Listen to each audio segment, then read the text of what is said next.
Hey everyone, welcome back to the channel, and this is the fourth video in the shop build. So I've been a little busy. Christmas and New Year's just happened, so I haven't had a whole lot of time to put a video together. I actually did a whole bunch of cutting for my new cabinets already. I just haven't filmed any of the actual cutting. It was really hard, by the way. Fix this, build that, and Shop Nation, those guys make it look like it's so easy, but it's not. Getting everything square is really a pain in the butt, and actually, because I needed to get everything square, I had to build this this sled for my table. So I don't know if you can see it, but I'll give you guys all a close-up of it. But here's what's been happening so far. So I had to make some small modifications on the sizes that I was going to make my cabinet. They were originally going to be 17.5-inch coffins with 3/4 inch styles and 3/4 inch doors for a total of 19 inches. Well, I ended up not being able to get the wood square because I cut it by hand with a level, and I was not getting them square. So long story short, I built this sled and I made everything as square as possible. So I'm down to 17 inches plus 3/4 style and 3/4 inch door, which is a little bit less than 19. So I'll be at 18.5 inches, right? And yeah, 18.5 instead of 19, which I really don't care, that's fine. And they're still 40 inches in length. So I do have some of the boards already cut. I'm going to show you guys that stuff right now, and I'll actually show you guys some video footage of the cutting process and how really hard it is to get these doors or the bodies of the cabinets as square as possible. Not that the walls are always perfectly plumb and square. I mean, these are all cookie cutter houses, so they're not as square as they should be, but I want to make the cabinets as square as possible. But anyway, let me show you guys what I've done. So this here is the sled I built. This sled, it's got all kinds of crap on it now, but this is what I had to build to make the cabinets as square as possible. And what I did is I took some 3/4 inch MDF and I put 3/4 inch back fence and a 3/4 inch front fence. This back fence is 4 inches and that one is just barely 3 inches. And I did that only because it was rocking and my table saw is not the biggest, so I kind of just needed to make it as big as it could possibly work for this table. So I glued it down, I screwed the bottoms, I made my own guides down here so that I can put them in here. I made them out of the 3/4 inch Baltic birch, which I do not suggest, by the way. As good as this Baltic birch is, it did have some blowout when I was trying to fix it, and just getting it in here square so that it slides nice is really a pain. So if you can, I suggest you guys buy the T-Tracks from any of the shops like Rockwell or any one of those, or Rockler I should say. Those guys sell this stuff pre-made, and you could just, and they're aluminum and they're easy fits, and you won't have any problems with those. They're actually T-gauges, so they don't just go in the groove, they actually go on T sides as well. And they'll slide a lot nicer, I'm sure, because mine was not sliding very well at first. It slides great now. I sanded it all down and made it all slide in there really nice. But anyway, that's my sled, and I had to make this so that I could cut these darn boards right here. These boards were not being cooperative, so I wasn't getting square cuts, and now they're nice and square. So the sled that I made was very helpful. So you can see, like, the cuts are, whoops, oh, you can't tell from there. Let's see, over here. Yay! Nice square, nice and square. So that's on both ends. But anyway, I'm gonna take this thing apart right here so you can see how I'm putting it together. And I don't have like a really nice, all I have is the Craig Mini, so I'm gonna whoops, I'm gonna sit you guys down here for a second. Alright guys, so this is what I was doing with this stuff. I made my different cuts here. This is my 17-inch wide board. This is the side of the coffin. This is the tops and the bottoms. So they're 17 inches of them. And I'm gonna join these together with pocket holes.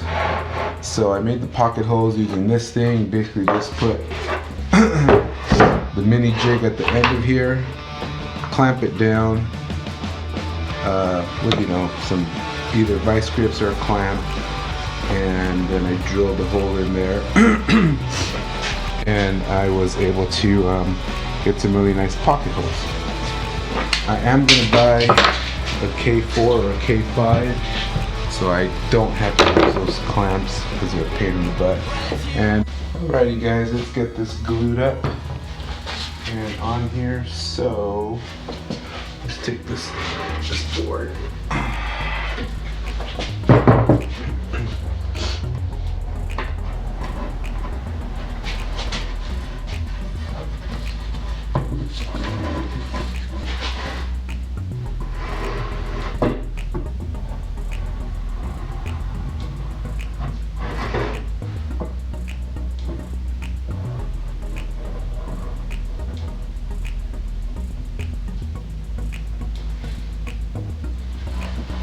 Nice bit of glue on there.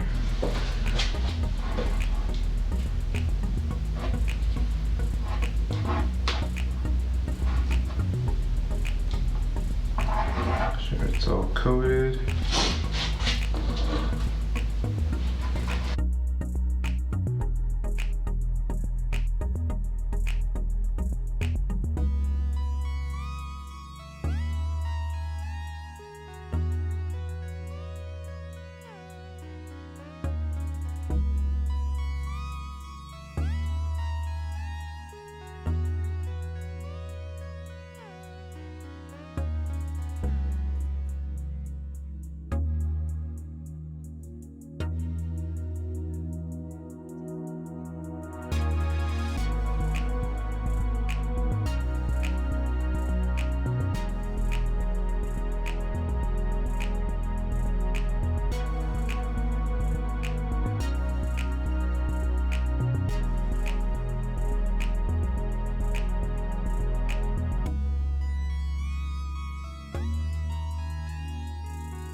Okay, so this is part of what I did during the assembly of the cabinets. So again, I cut these boards down to size. These are 32, I was originally gonna make 30-inch cabinets in length, but I ended up making them 32 because I have a little bit more wall space, and they're still 40 inches wide.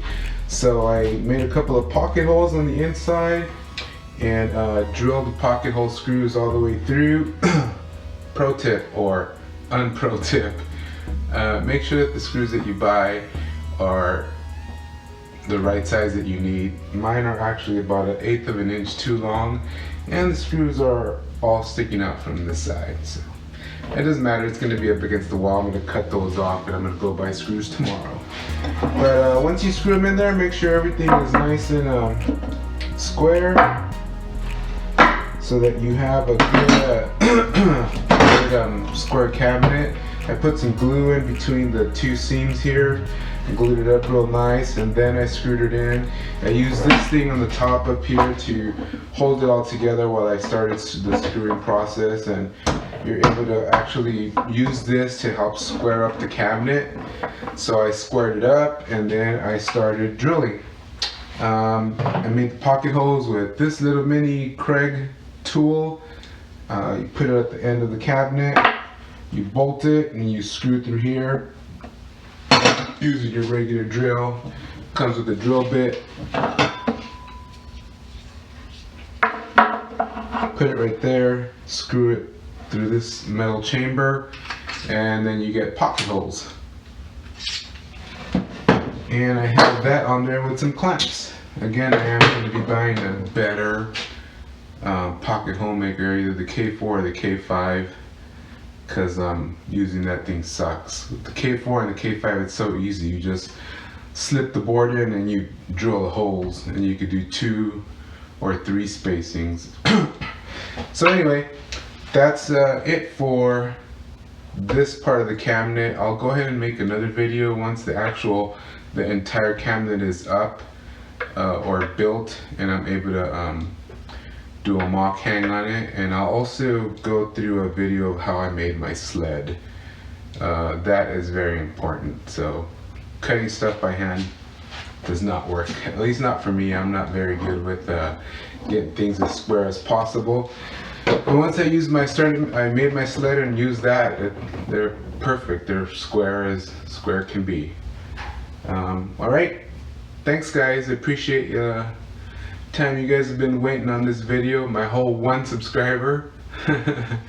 Anyway, if you found any of this helpful at all, especially the part about buying screws that actually are not going to pierce through the wood on the other side, I'll actually show you. Let me grab this thing, and here's what it looks like.